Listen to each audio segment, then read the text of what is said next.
মানহাজ।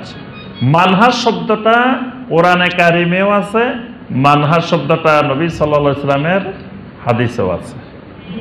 কোরআনে কারিমে সূরা আল মায়েদার 48 নম্বর আয়াত আল্লাহ সুবহানাহু ওয়া তাআলা বলেন, লিকুল্লিন জাআলনা মিনকুম শিরআতাও ওয়া মিনহাজা। লিকুল্লিন জাআলনা মিনকুম শিরআতাও ওয়া মিনহাজা। আল্লাহ সুবহানাহু ওয়া তাআলা বলেন, আমি প্রত্যেককে দিয়েছি, প্রত্যেক নবীকে, প্রত্যেক নবীর উম্মতকে আমি দান করেছি দুইটা জিনিস। একটা দিয়েছি শিরআতান, শরীয়ত। একটা দিয়েছি কি? শরীয়ত। শরীয়তের সাথে আরেকটি জিনিস দিয়েছি, সেটি হলো ওয়া মিনহাজা, মানহাজ। শরীয়তের সাথে কি দিছি? মানহাজ দিছি। তাহলে শরীয়তই যথেষ্ট, আবার মানহাজটা কি? আল্লাহ সুবহানাহু ওয়া তাআলা শরীয়তও দিলেন, শরীয়তের সাথে সাথে মানহাজও দিলেন। শরীয়তটা হলো একটা বড় রাস্তা, সিরাতে মুস্তাকিম, এটার নাম শরীয়ত। কিন্তু এই রাস্তায় চলতে হলে কিছু নিয়ম কানুন মেনে চলতে হয়। ওই নিয়ম কানুন, বিধিবিধান, আইন কানুনগুলোর নাম হলো মেনহাজ।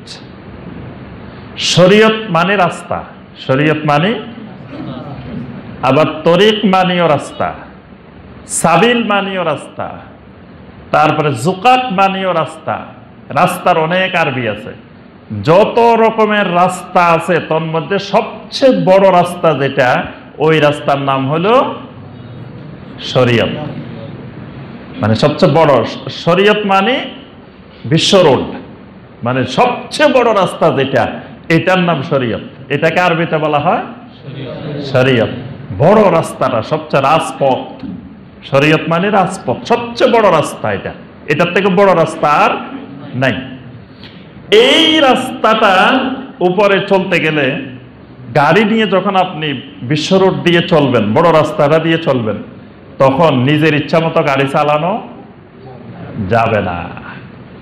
আপনার গাড়ির লাইসেন্সও আছে, পারমিশন আছে, রোড পারমিট আছে, সব কিছু ঠিক আছে, কিন্তু আপনি গাড়ি নিয়ে যখন এই রাস্তায় উঠবেন, কিছু নীতিমালা মেনে চলতে হবে। যেমন বাংলাদেশে গাড়ি চললে বাম পাশে দিয়ে চালাইতে হবে, আর আরব দেশে ডান পাশে দিয়ে চালাইতে হবে। তাহলে আপনি যদি বাংলাদেশে ডান পাশে দিয়ে চালানো শুরু করেন,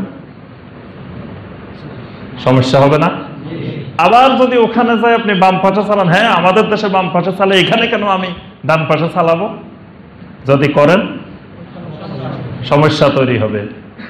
এরকম সেখানে আরো অনেকগুলো বিধিবিধান আছে, রাস্তার নিয়ম কানুন দেওয়া আছে। এখানে এত কিলোর বেশি গতি বাড়ানো যাবে না।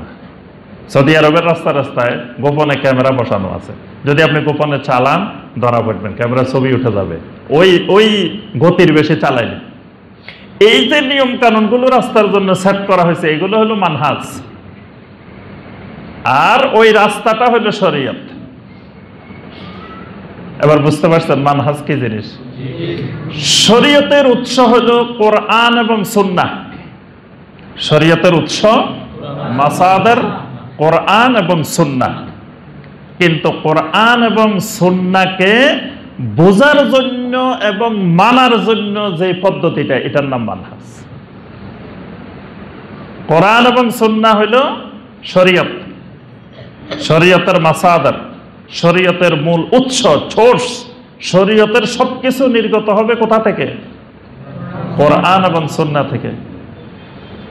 আর এই কোরআন এবং সুন্নাহকে বুঝতে হলে, কোরআন এবং সুন্নাহকে আমল করতে হলে, কোরআন এবং সুন্নাহর রাস্তার উপরে চলতে হলে কিছু নিয়ম কানুন পদ্ধতি মেনে চলতে হয়।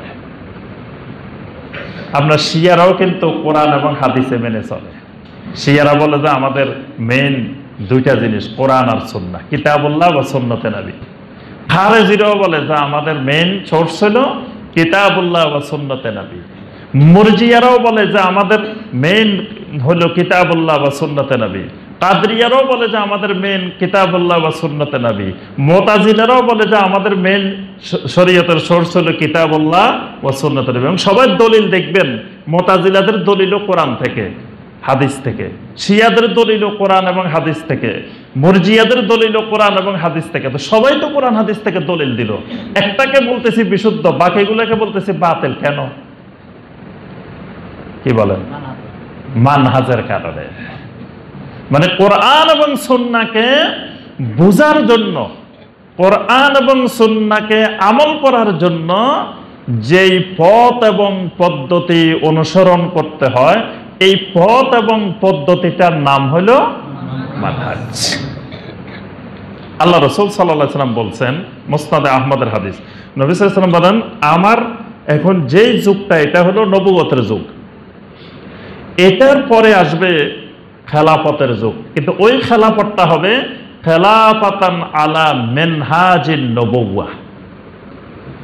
মানে খোলাফায়ে রাশেদিনের যুগটার কথা নবী সাল্লাল্লাহু আলাইহি ওয়াসাল্লাম বলছেন, যে এই খোলাফায়ে রাশেদিনের যুগটা হবে মিনহাজান খেলাফাতান আলা মিনহাজিন নবুওয়াহ, নবুয়তের মানহাজে খেলাফত হবে।